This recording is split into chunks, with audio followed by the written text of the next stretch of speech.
Hello, everyone. My name is Sarah Iris Fox, and I want to extend a warm welcome to the Rough Edges podcast.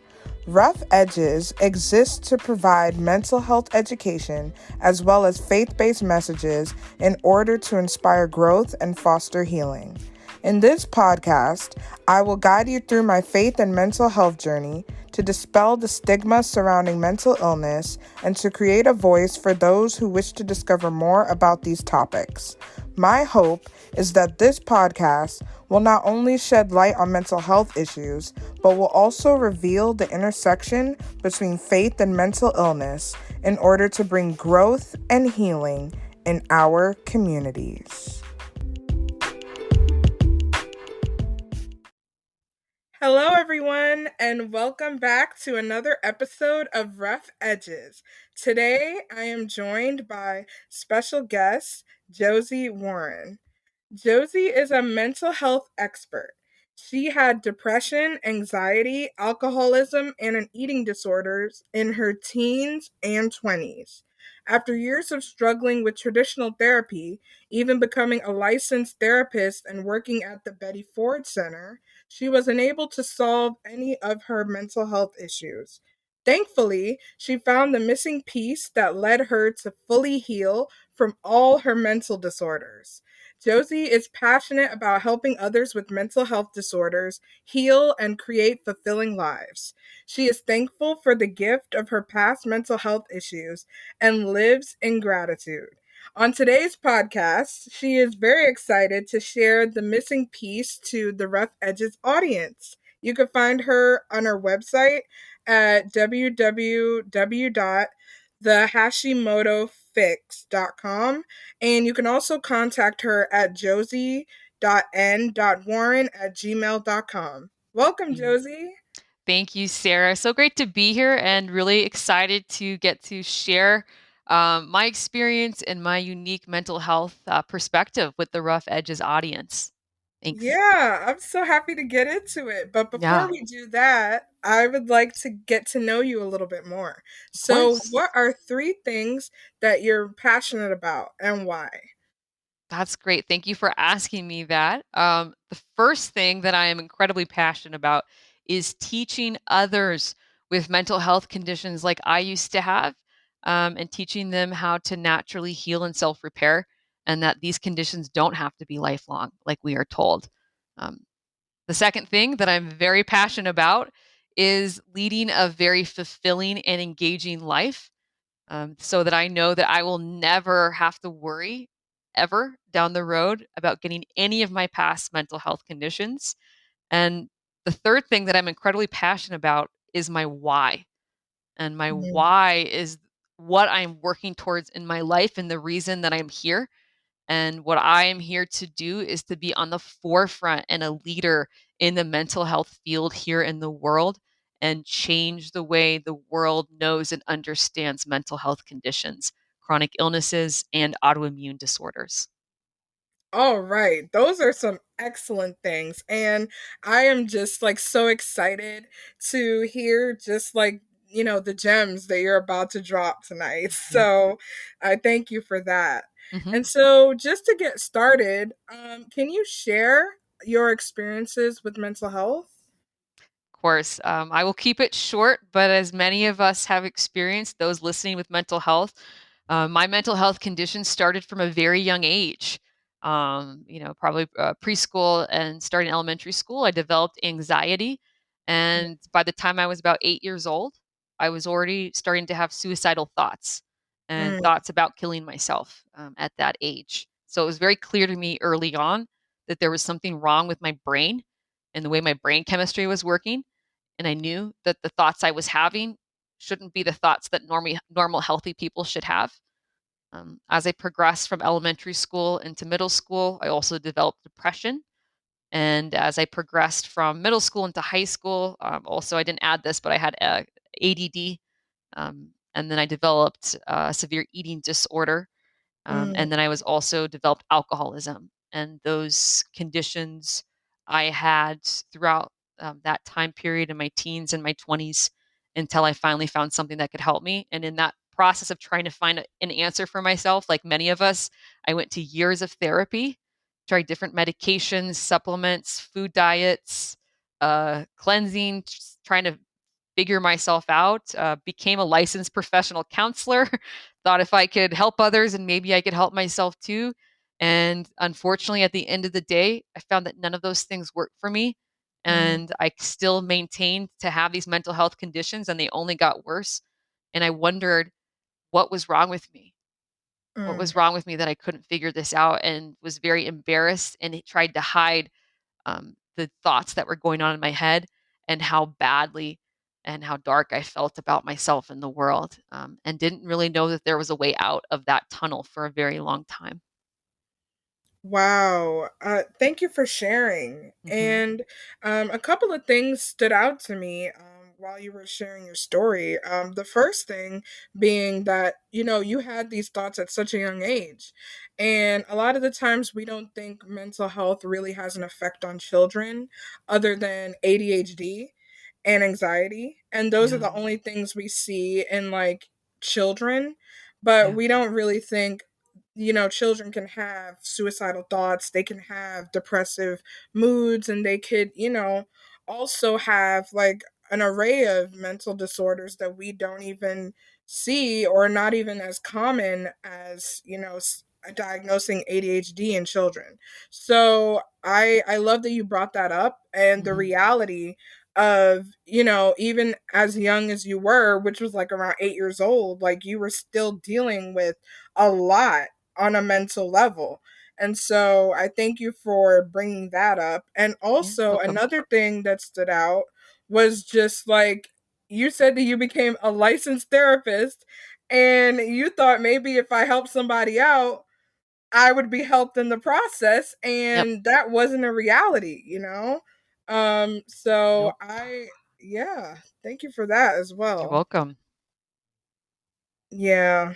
It's just very interesting to think that it's like even in the process of helping somebody else, you can yourself get burnt out. You can experience compassion fatigue and you can be worse off by, trying to help somebody, especially in like the psychological field. And so Yeah, I thank you for highlighting the struggles of that even and showing that even if you're trying to help somebody, you can't give from an empty cup, like you can't pour into somebody if you are not filled yourself. So I thank you for exactly. that. Yeah, of course. Thank you. And yeah, to everyone out there, not to say anything negative about therapy. I mean, I'm no longer a therapist, but I was, and I went to therapy, and I know it helps many people. But again, from my experience, I have not. I found that I was not able to actually help anyone else until I was actually able to help myself and to resolve my conditions. Otherwise, I just felt like a phony and I felt like a fraud. Mm, And so I had to do the work I needed to on myself and find a completely different avenue in a way that I hadn't learned and hadn't been taught. And that is what I am passionate about teaching and teaching others in my life. yeah, I really love that. And could you share a little bit about what things were kind of helpful for you in terms of like, going through your healing journey and getting Mhm. to that point where you were able to feel whole? Yes. So what happened with me, so to the rough edges audience out there, is that co-occurring with my mental health conditions was also I had a number of autoimmune disorders and chronic illnesses in my teens and 20s. And autoimmune disorders are conditions, diseases that happen when your immune system goes overactive and starts attacking different parts of your body.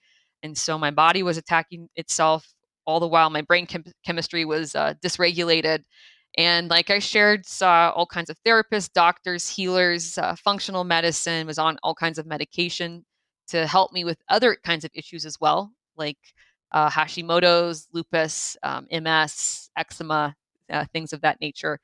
And what happened was that I actually got to a point in my mid to late 20s that I could no longer work anymore. That my mental Mm, health and in particular my physical health was so severe that I knew that I couldn't maintain my career and my position, and so I had to leave. my position working with children in therapy, and just focused on my health. And like I said, nothing I've been doing was working. I finally, a practitioner told me about a place here in Denver, Colorado called a New Life Center. And they said, hey, they can help people like you who have all of these crazy conditions that doctors have no explanation for. And I was ready for something different, although I didn't have a lot of hope that I would be fixable. So I came to the place I work now, which is a New Life Center. And my mentor and the founder of this work told me something that changed my life and changed my mental health and my physical health forever. And he looked at the big stack of paperwork that I had, and he looked me in the eye, and he asked me something very simple. And he said, why are you doing this to yourself? Mm, Why are you doing this to yourself? And I was floored. That was a question that no therapist, no doctor, no specialist at any of the leading hospitals or organizations had ever asked me. And I realized, Sarah, at that point, that he knew my secret. And that was that catalyst for me to actually begin to heal. And the secret that I realized that we all share is this, that there is a us that's the bridge between our mental health conditions, that it's mm, us. And I didn't know that he knew that I knew what I was doing to actually not only cause my mental health and my physical health conditions, but also to perpetuate them.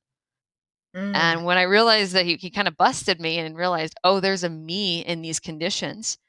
mm, And I'm in control and in charge of my emotional health and well being, and also my physical health, because I work with people with autoimmune, chronic illness, mental health. They're all coming from the same place.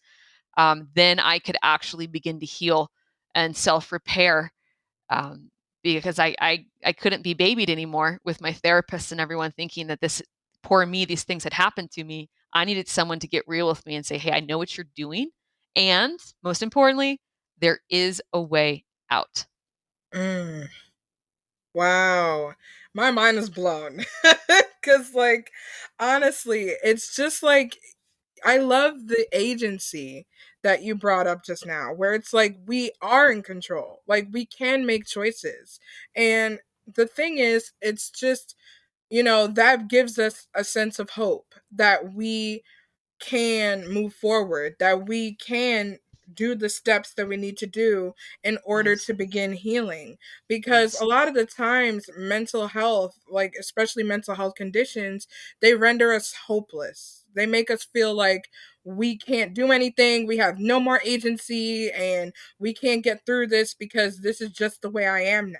And it's something that I usually say on the podcast. It's like your diagnosis is not indicative of who you are. That is not who you are, and that is not the end all be all of who you are. You have, as you said, control to change the elements, to change the behaviors that and the patterns that have formed like for so long because you thought, well, this is just the way I am and there's nothing I can do about it. So I appreciate you bringing that up, and that question just like hit me like a ton of bricks because it's like, yeah, it's true. It's like we are in our own way most of the time. Always. Yeah. Thank you. And I'd like to clarify too, Sarah, that what I have found, and again, this is my own personal perspective, and I acknowledge that this is different than what's out there in the mainstream, is that, and again, my own and working with so many people with mental health and other kinds of chronic conditions, is that there is a flip side to these conditions that no one's talking about. And it's actually the very thing that's keeping us stuck with them. And this is what I learned, was that, okay, that yes, these conditions are terrible and hard and hopeless and a trap and a dark place and a tunnel and defeating and, you know, all of the things. And no one's talking about the flip side of these conditions, that once we get diagnosed with mental health or other conditions, we all are smart people and realize, oh, there's a benefit to these. It becomes my identity. It became the way that I could hide from life, the way Hmm. that I had an excuse to never have to do anything that I didn't want to do. If Hmm. I didn't want to go to a family function or a birthday party or go to work or go to school or show up in my relationship, well, then I could easily get depressed and pull that in. I could stay in bed. I could get really anxious. I could pull up an old symptom, and suddenly I had my way out, a hiding place from a life that I never felt like I could do. And that's what we need to learn about all of us with these mental health conditions. And otherwise, there's nothing wrong with us, right? We're just people who never learned how to do life. Mm. And we never learned how to do life, and all we did was go through life beating ourselves up and being hard on ourselves and running ourselves through the ringer and burning the candle at both ends and living in a lot of internal chaos and drama. And eventually our body couldn't take that anymore and our brain chemistry couldn't take that anymore, and we developed these conditions. But the solution is we just need to learn how to do life and to build a healthy relationship with ourselves. And that's really simple. So I like to talk about this because I'm someone who used to have these conditions that no longer has them anymore. Mm. There's no one else out there in these fields like myself. They're either people who've never had these conditions, or unfortunately, there might be people who still have these conditions, which I understand, but they might be caught where I was in managing them with things like medication and supplements, and mean they still have them. I'm no longer have them. So I'm coming from the other side, from getting out and then coming and wanting to tell all of you out there that there is a way out. But we have to realize what we're doing and how we are maintaining and creating these conditions first, in order to be getting better. We have to get honest with ourselves. Wow, I love that you said that we have to get honest with ourselves, because the relationship with the self is something that is the most complicated relationship, but it can also be the most freeing relationship once we have a more positive view of self, and just like the way that we relate to ourselves on a daily basis. And it's a perfect segue into my next question, because we're talking all about mental health and relationships for this Mhm. season. So, in terms of the relationship with yourself, do you think that having a positive relationship with yourself is essential for managing mental health issues?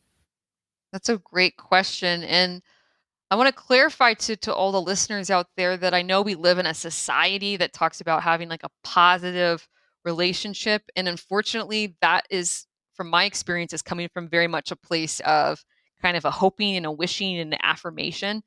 And that will never resolve a mental health condition, is a positive relationship with ourselves. That what we really want to have is learn to have a healthy relationship with ourselves and have emotional and mental well-being. And Yes. emotional and mental well-being happens at a very core fundamental level of who we are. And when we have emotional well-being, mental health conditions do not exist.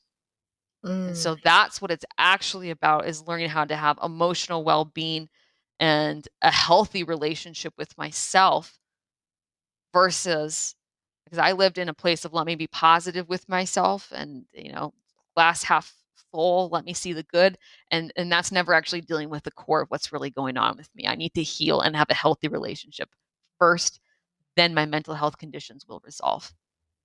Yeah, I love the clarification that you made about positive versus healthy, because you could be positive and still have an element of toxic positivity. So I'm glad that you brought up the clarification. And when I use the word positive in that question, I kind of meant like having a like more of a self-compassion type of relationship with yourself, where you see yourself as a person that is dealing with something so difficult, something so challenging, that you need to have more of a compassionate stance. Because speaking for myself, I am a type of I am a chronic perfectionist. And so I am in the habit of beating myself up over little things and just not really realizing that I am dealing with something that is very complicated, that is very difficult to deal with on a daily basis.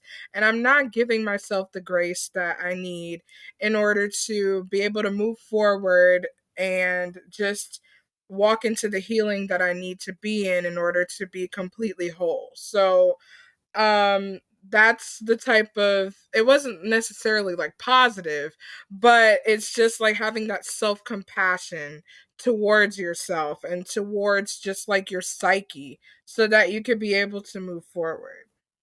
Love that. And Sarah, I'm so glad that you shared that about the beating yourself up and the perfectionism because I can so relate to that. And I know for many of us, especially women, that is when we have mental health, we come from a fabric and a history of being perfectionists oftentimes, and always beating ourselves up. And here's what I found that I didn't ever like want to know or see was that as long as I was beating myself up on the inside, which is what we're always doing when we have mental health. It's a mental health comes from a constant inner turmoil and a constant beating ourselves up, something we've done our whole lives.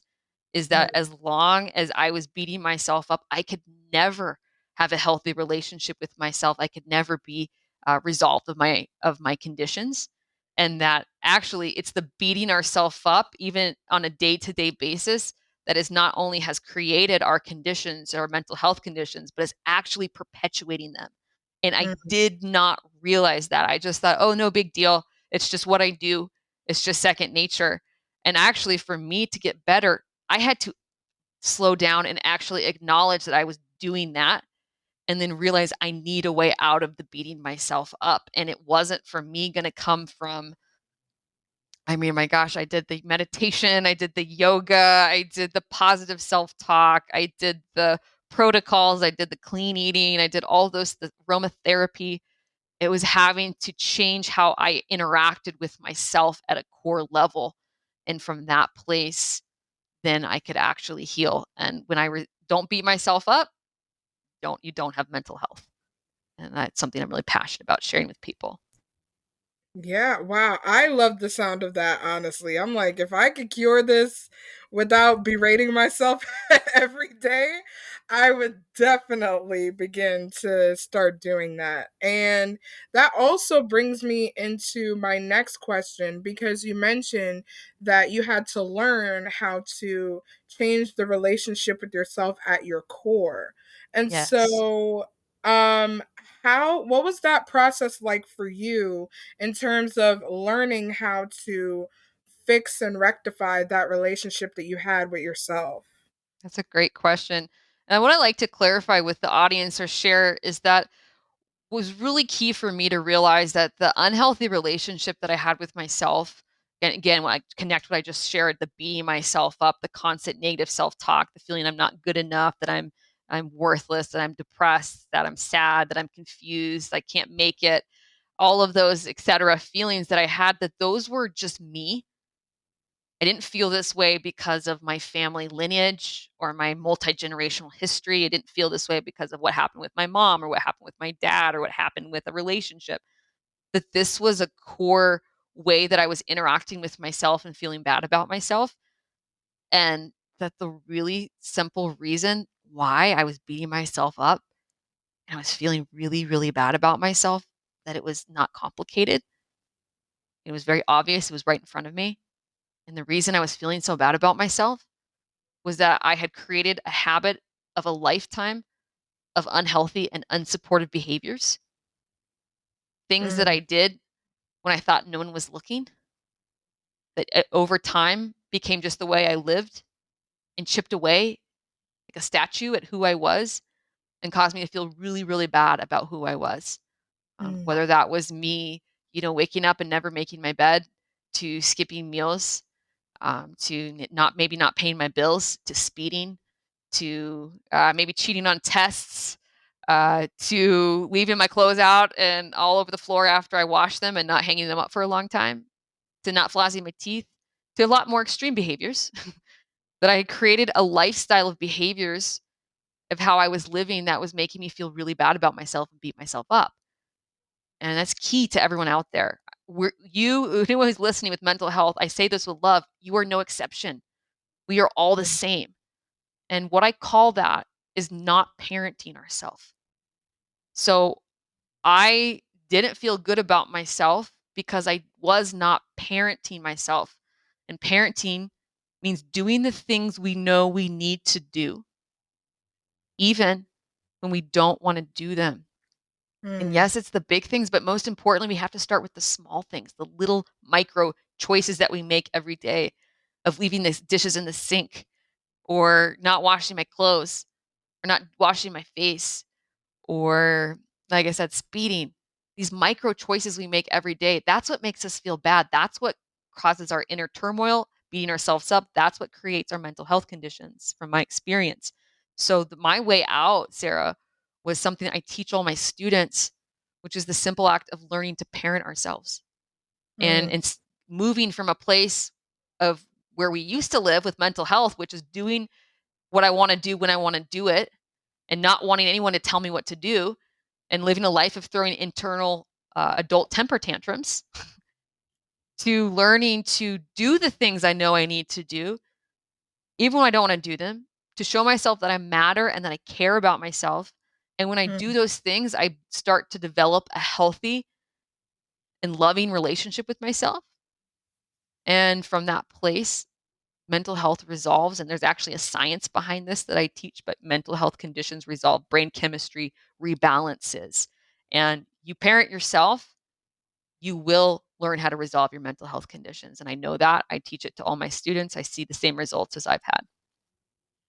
Wow. Honestly, that is an interesting concept because I've never heard of parenting yourself, you know? I've always heard like, "Oh, get your life together and, do what Yeah. you got to do." But I've never heard of like the phrase parenting yourself. And that is just such an interesting way to look at it because essentially that is what you're doing. Because when you're out of your parents' home, you have to continue on to take care of yourself.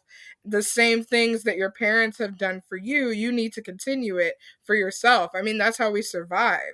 It's just that level of independence. But the way that you phrase it, like parenting ourselves, is just really a level of just comfort that you're giving to yourself. Like you said earlier, like you matter. So you want to make those decisions to show yourself, hey, you do matter, and I'm going to do my laundry because I deserve clean clothes, or I'm going to go to the supermarket and get groceries because I deserve to eat. But it's not just because, oh, these are just like basic survival instincts, but it's just because we deserve these things and because we do matter.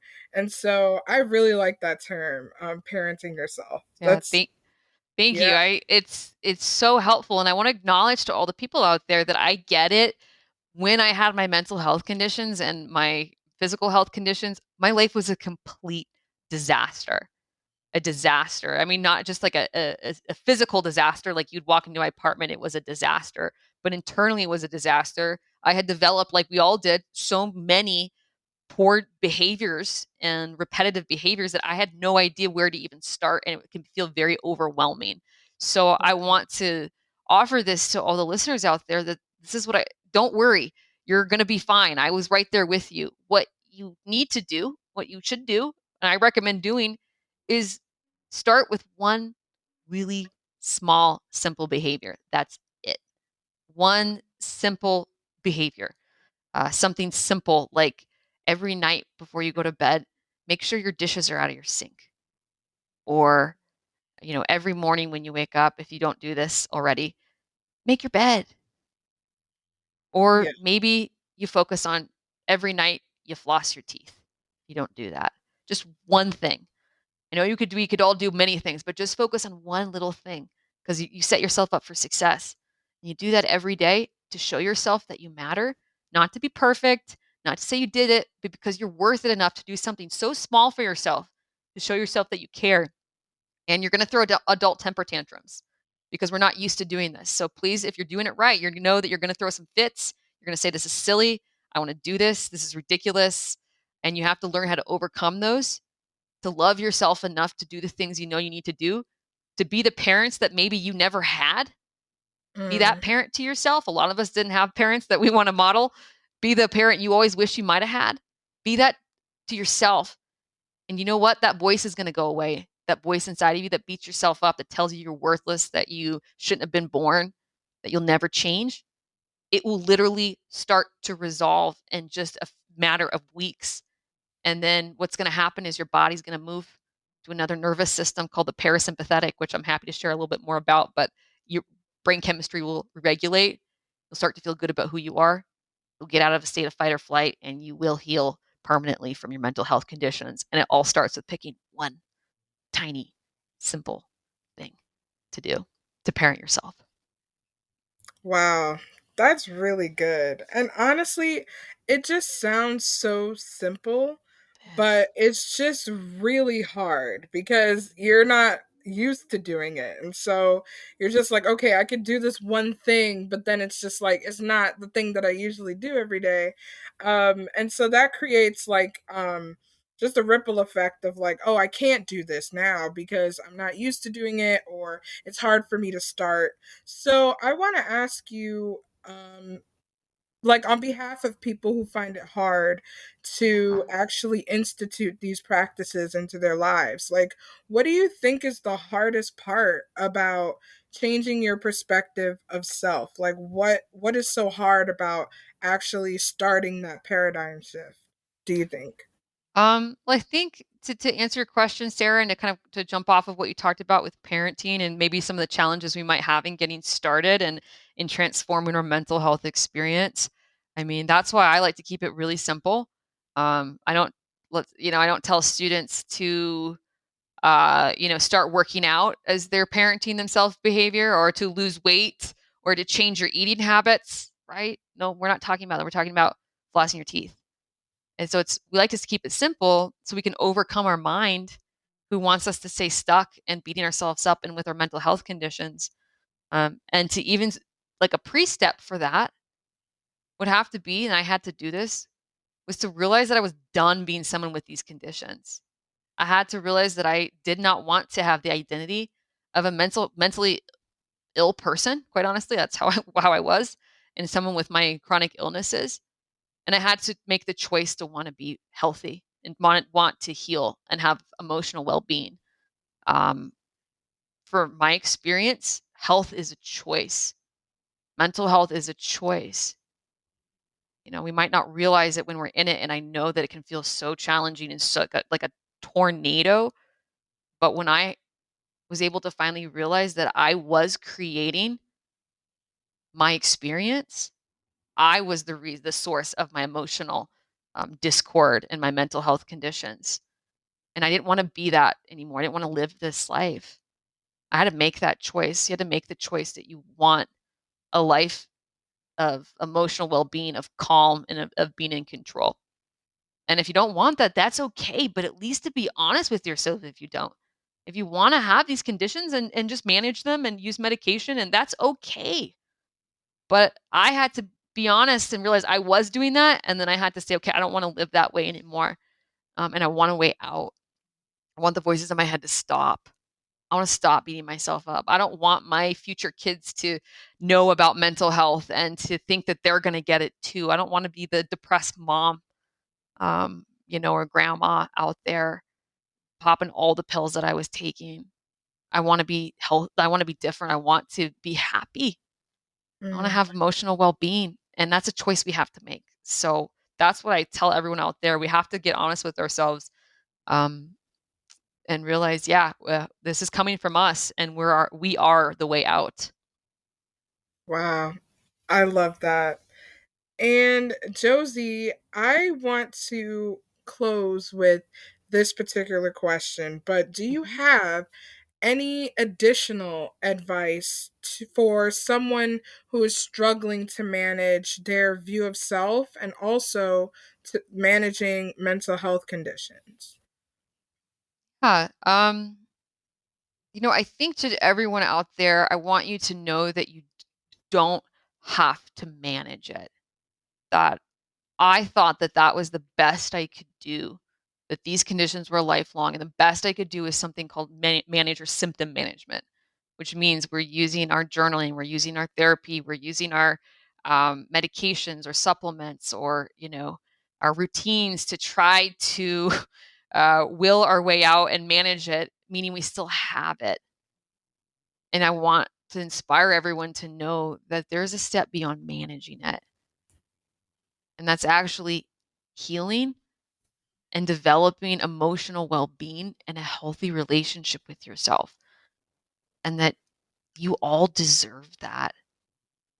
And it's so much easier to live with emotional well-being in a place of calm and self-control and not beating ourselves up than it is to live a life of chaos and internal drama in a constant tornado and cycle of beating myself up with these conditions. Um, Mm. and that there is a bridge to the other side. Again, going from a sympathetic to a parasympathetic state, your brain chemistry can heal. It can re-regulate, and it happens with you. So I want to empower everyone to know that you will be your way out if you choose to be. And I had to realize that my solution was never going to live in a supplement bottle or another prescription or another specialist. That my final way out was actually through me and learning how to do my life differently by parenting myself so I could feel good about who I was for the first time and feel loved and cared for. And from that place, mental health does not live. And that's a simple way out. And I want to know that you all to know that that's there for all of you. Wow, I love that. And honestly, I appreciate you sharing your experiences with everyone today. And Mm.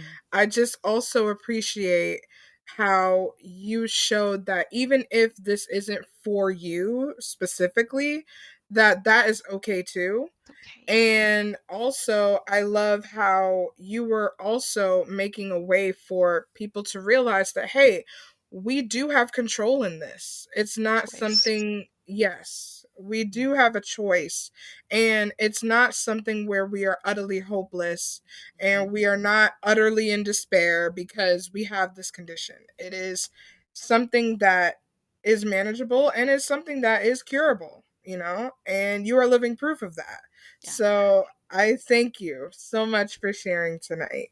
Thank you, Sarah. Yeah, like I said, it can be resolved. And just to all the audience out there, kind of as an update on my health, 8 years after I learned what I teach now, and I no longer have any of my mental health conditions. I don't have depression. I don't have anxiety. I'm not an alcoholic. I don't have an eating disorder. I don't have ADD. And I don't have my 8 autoimmune conditions anymore either. And I don't take any medications, supplements, or any special food diets. So it works. This is what the experience my students all have too. And I'm just really passionate about this alternative message and perspective from my experience that actually works. Your bodies are amazing and they can heal and self repair if we want them to. Yes. Wow, that was incredible. So, guys, that was Miss Josie Warren with us today. And I just want to thank you again. And I will put all of her contact information as well as her website in the show notes below. And stay tuned for more empowering episodes on Rough Edges.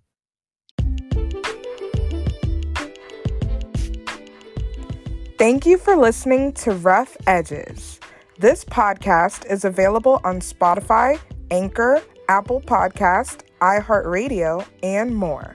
For more updates on the Rough Edges podcast, please follow on Instagram at rough.edges.podcast. You can also visit the official podcast website at www.roughedgespodcast.com. If you have any questions or further suggestions for how this podcast can grow, please email at rough.edges.podcast@gmail.com. Thanks for listening and have a wonderful day.